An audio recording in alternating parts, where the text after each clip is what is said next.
Une semaine après le décès du célèbre chanteur ivoirien, un marabout passe aux aveux et déclare qu'il avait été payé par 3 personnes pour causer l'accident de DJ Arafat. Découvrez donc dans cette vidéo l'interview complète ainsi que mon avis sincère et neutre. 1, 2, 3, funky. Salut tout le monde, j'espère que vous allez bien. En tout cas, moi ça va hyper bien comme d'hab. Et si tu es nouveau sur ma chaîne, moi c'est Marie de la chaîne Maya Kori.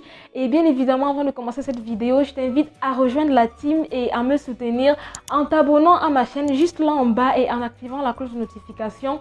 Comme ça, tu seras la première personne alertée lorsque je publierai une nouvelle vidéo. Voilà, revenons dans un autre sujet. En fait, le marabout en question a souhaité faire des révélations tout en restant anonyme. Il déclare avoir reçu la visite de 3 personnes le 10 août pour qu'il termine avec Ange Didier, a.k.a. DJ Arafat. Le marabout en question commence en disant « Je suis un puissant médecin.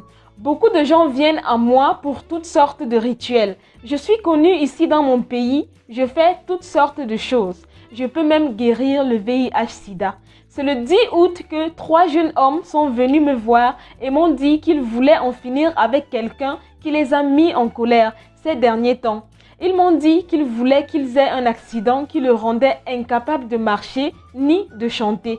Tout ce dont j'avais besoin d'eux était une photo de la personne. Quand ils ont apporté la photo, j'ai causé l'accident. Au début, je ne connaissais pas la personne sur la photo. Je pensais qu'il était un voleur et un toxicomane qui dérangeait les gens de son quartier. C'est jusqu'à ce que je vois son image à la télévision que je réalise que j'ai fait quelque chose de mal. Je ne savais pas qu'il était si populaire. L'intention était de lui faire avoir un accident et non de le tuer. Je ne sais pas s'il est vraiment mort de l'accident ou pas, mais je me sens mal d'avoir fait cela. Vous savez, le plus bizarre de l'histoire, c'est que quand on a demandé au marabout en question pourquoi est-ce que c'est maintenant qu'il fait des concessions, il répond en disant qu'il a fait une grosse erreur car il voit que vraiment beaucoup de personnes sont touchées par cette mort. Il demande donc aux 3 garçons de lui donner les réponses pour lesquelles il voulait en finir avec Arafat. Si dans un délai de 7 jours cela n'est pas fait, il va remettre leur nom au grand public et les faire rejoindre Arafat. En d'autres termes, si dans 7 jours, les 3 garçons ne sont pas allés revoir le marabout pour lui expliquer pourquoi est-ce qu'il voulait accidenter Arafat, il va les tuer. Le marabout termine donc en disant que quiconque va chercher à lui faire du mal va rencontrer l'enfer et demande par la même occasion pardon aux fans. C'est-à-dire que le mec, il sait déjà que le retour sera salé. Il se protège déjà en disant ça. Pour ma part, il y a 2 situations possibles. La première situation, admettons que le marabout dit la vérité. Mais la question est de savoir pourquoi ne pas dire directement les 3 noms des personnes au lieu de demander que ces 3 personnes repartent lui donner les raisons pour lesquelles il voulait que Arafat fasse un accident. Pourquoi n'avoir pas demandé ça le jour qu'ils avaient reçu les 3 personnes dans son sanctuaire?